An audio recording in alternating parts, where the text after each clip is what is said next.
I'm Claire and today I'm going to do the Rip It or Ship It book tag. Now this tag was created by Emma at Emma Books and I'll put her links in the description box below. This is a pretty simple tag. I put the names of a bunch of famous characters from books in this here little cup and I'm going to pick two at random and decide if they make a good ship or not. The original was separating male and female characters in different bowls so you could pick one of each, and I kind of think that's, quite wrong and also really boring and not at all what my experience of fandom and shipping is like, so I'm doing just the one. Let's get started. For my first ship, I've got Mr. Darcy from Pride and Prejudice, always a good one. Obviously, Colin Firth from the original miniseries because Colin Firth. And then I've got Queen Jadis from the Narnia book. I really like Mr. Darcy and I don't really want to inflict Queen Jadis onto him. I don't want all of the ponds in the land to be frozen because then Mr. Darcy couldn't jump in the pond and then come out of the pond in all his glory. So I think maybe I'm going to kill that ship straight away, rip it. No, that doesn't work for me. On to ship number 2, we've got, first character would be John Watson from the Sherlock Holmes novels, obviously. And then, as a second person, we've got Anne Elliot from Persuasion by Jane Austen. Now, I kind of think that would work. John Watson is a surgeon and someone who's seen conflict, and that kind of works with Anne being in love with someone from the Navy in the original text. I think that would work. I can see that. John is someone who is kind of fairly calm and would need someone very sensible like Anne, and I think Anne would just appreciate someone with John's intelligence, that they could talk together. I'm going to ship John Watson and Anne Elliot. On to ship the third, we've got Emma Woodhouse. I'm really sorry about all the Austen characters. I just thought people would know Jane Austen characters, if only for all the movie adaptations. I was really trying to find people that would be familiar to everyone. So, Emma Woodhouse, and then we've got Neville Longbottom. That's really interesting. I feel like as badass as Neville becomes by the end of the series, Emma would really boss him around.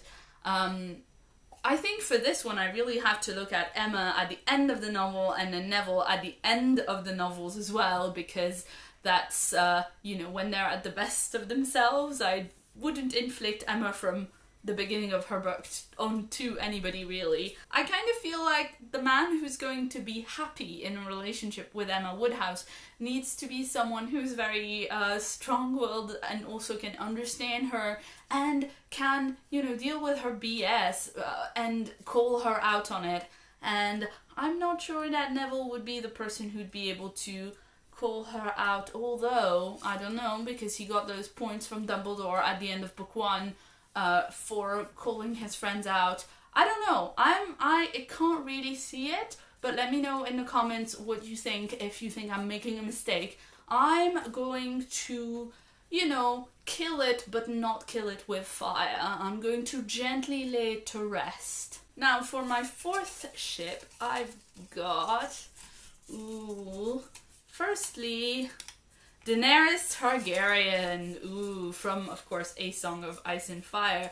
And then I've got Mr. Knightley, again from Emma. I'm really sorry about all the Austen characters, guys. Now, Mr. Knightley and Daenerys Targaryen, that's really interesting, and I feel like probably that wouldn't really, I don't know, Mr. Knightley, he's quite good at calling strong women on their bullshit, as mentioned in the previous ship.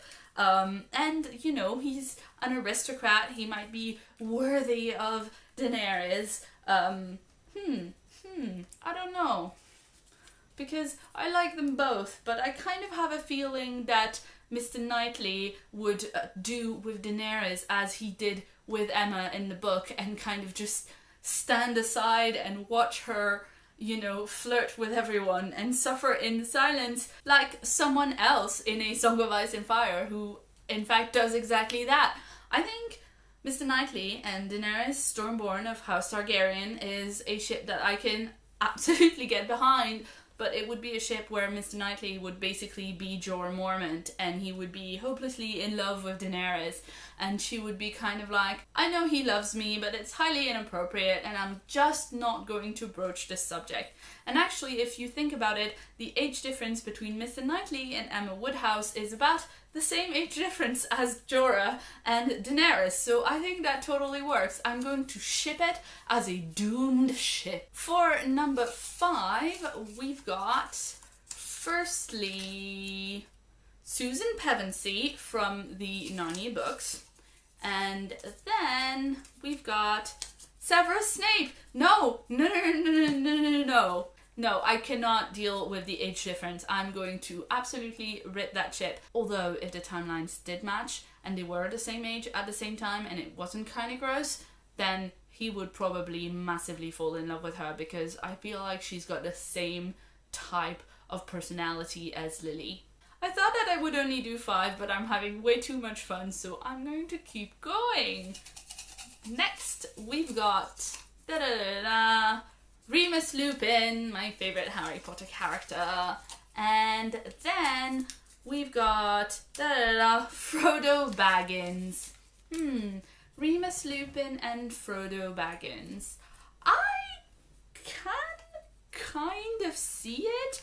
I think they are way more similar than not, because they both have this huge burden that they have to carry. Frodo has to carry the ring, and Remus is obviously a werewolf, and they both experience this terrible loss of control when the ring takes over or when the wolf takes over. So I feel like if they met over a pint of ale in the Grey Shores after everything is done, they could have a really nice afterlife romance, maybe. I don't know.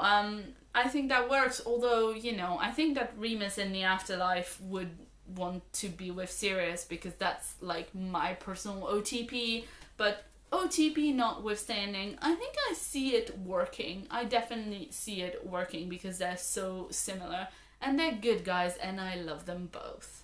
Next up, we've got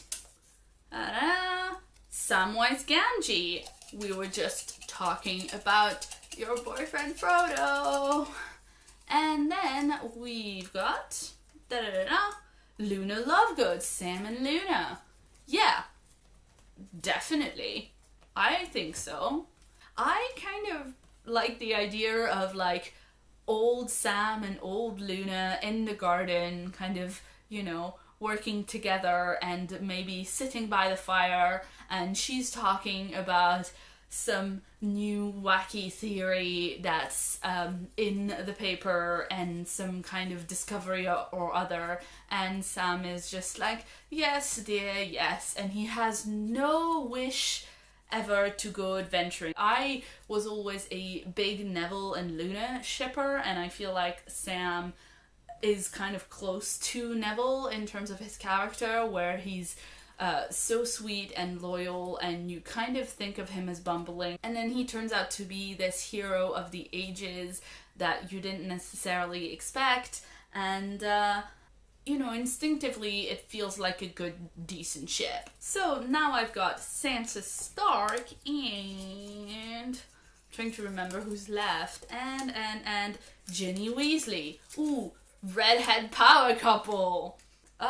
Yes.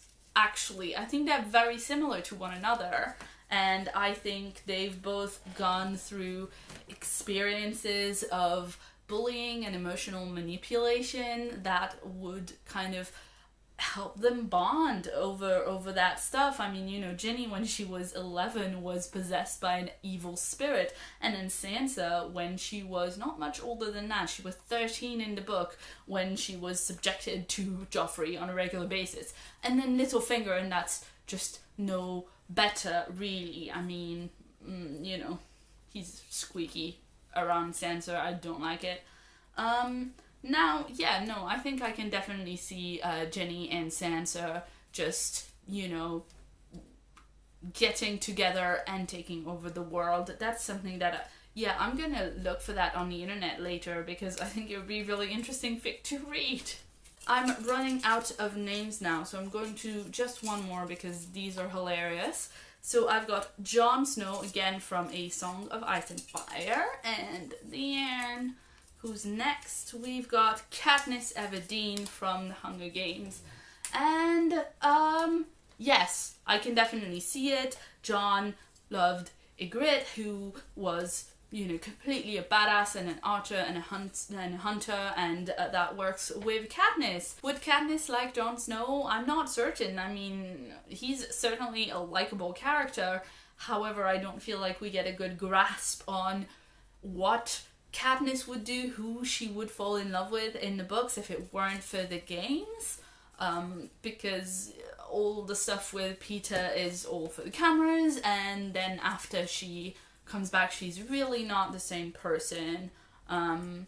So I would definitely be intrigued to see their relationship develop.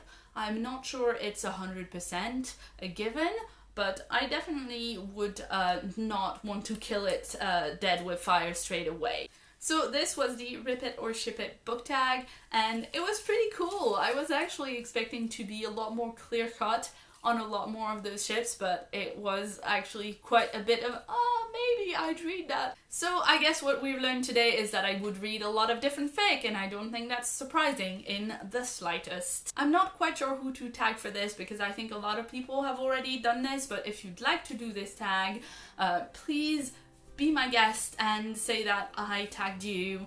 And if you do, please leave me a comment down below with a link to it because I find this tag immensely entertaining and I'd really like to watch yours. And also let me know what you think about the ships that I made and broke. Were they completely wacky, or can you see where I was coming from? If you'd like to see more from me, you can check out the sidebar right here for more videos. And if you haven't yet, please hit that subscribe button for more videos from me every week. I've been Claire, thanks so much for watching, and see you soon.